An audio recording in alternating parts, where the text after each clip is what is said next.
I get a call. I'm summoned to go to Sicily's Island. Sicily Island is in the Indian Ocean there. There's a city called Victoria. I'm called that there's a conference. So I go in this conference, and all these power, these riches, these occultic leaders From all around the world. Like, how many people are you talking? like 1,000. 1,000 and more. So they're in this very big hotel in Victoria City, very expensive hotel. They are there for a conference.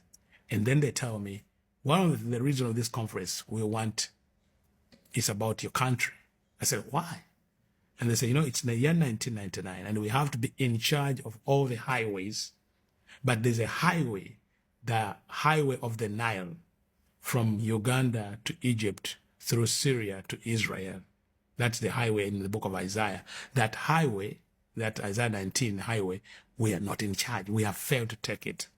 And the reason we failed to take it is there's a people that have blocked that highway and they're taking over the entire, not only Uganda, but take over the nation, the world.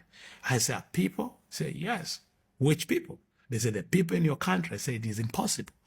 Everyone, every man of God in the country, I know them. The churches, I know them. Everything, I know them. They can't be. They said, yes, there's a people, you can't see them because they are hidden in a realm of light.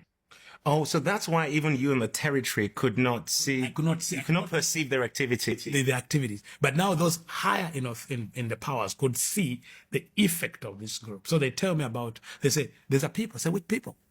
They tell me there's a group of women, 20 women.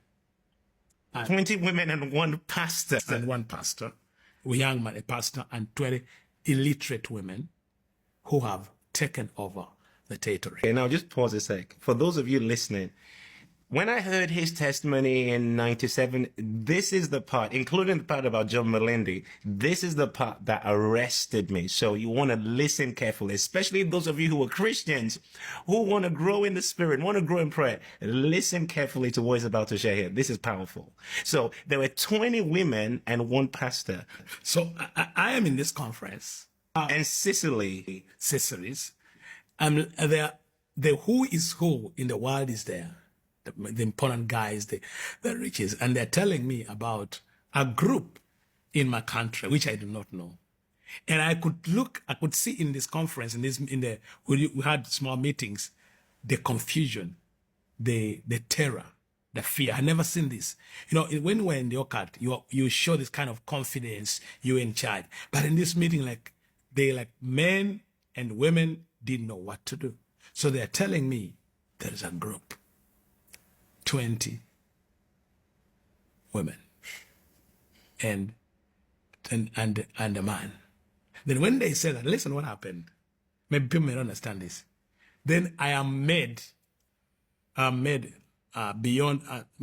without my will. I am made now to begin to report what's going on in Uganda, which I don't know. So I begin to talk like I'm being taken over. And I'm now saying, this is happening, this is happening, this is happening. And suddenly, I mentioned the name of that pastor. So you've lost me. So basically, a spirit is speaking through you. A spirit is speaking through me. Telling the people the activity of what's going on in Uganda that you were not even aware. So you're pretty much, a mouthpiece for a spirit. A mouthpiece for a spirit. And then I mentioned the name of that pastor, his name, and the power went off in that building. Like the system shut down. And I could see. So, and now they looked at me as a traitor. Now they think maybe I've come to destroy. They say, but I'm not aware of that. But then I'm saying, what came to my mind? I know power. Why is it that when I mention that name, you mentioned the name of the pastor, and the power went out? And then I realized, this man for years had covered his name in the name of Jesus Christ. So you mention his name, it's as if it's the name of Jesus you're mentioning. That was there are things that I used to see and kept wondering, maybe there may be some power than the power we have.